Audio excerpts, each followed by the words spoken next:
गोरी तोर आँखी के कजरेरी काजल, गोरी तोर आँखी के कजरेरी काजल, कैसे बान मारे मन होगे घायल, कैसे बान मारे मन होगे घायल।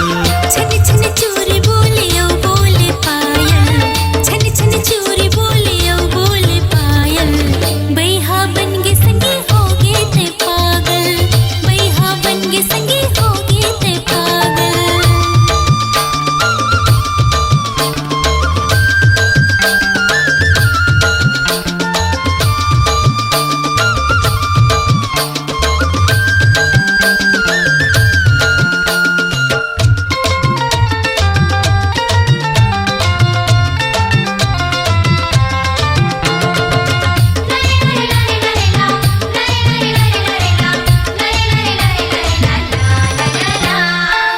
तुरी है तोर बोली मेरी गिन कस चाल है, कनिहा लचका के कर कस बवाल रे, कनिहा लचका के कर कस बवाल रे।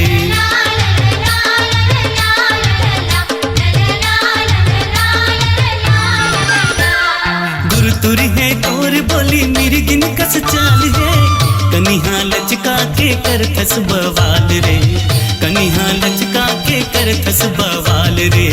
आबे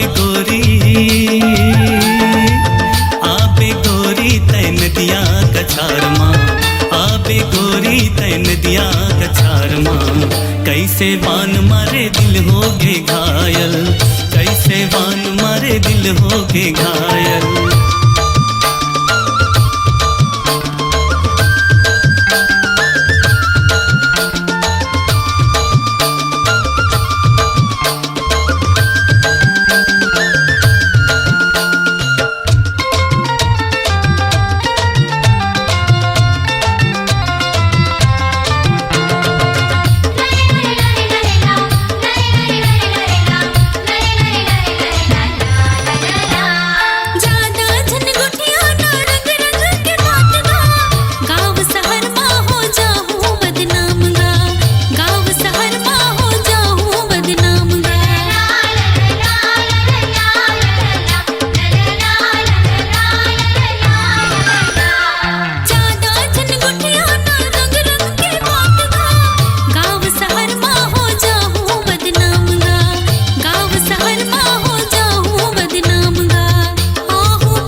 कैसे बान मारे मन होगे घायल, कैसे बान मारे मन होगे घायल।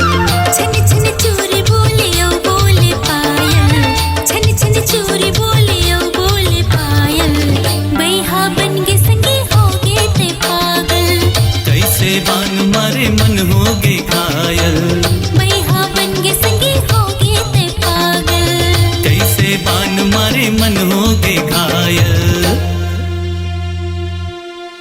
अपनी आवाज को दीजिए एक नया मुकाम।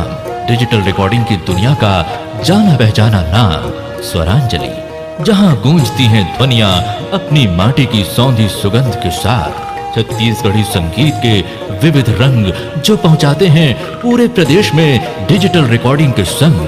स्वरांजलि स्टूडियो, नेमीचंद गली नंबर 2, गंजपारा, रायपुर।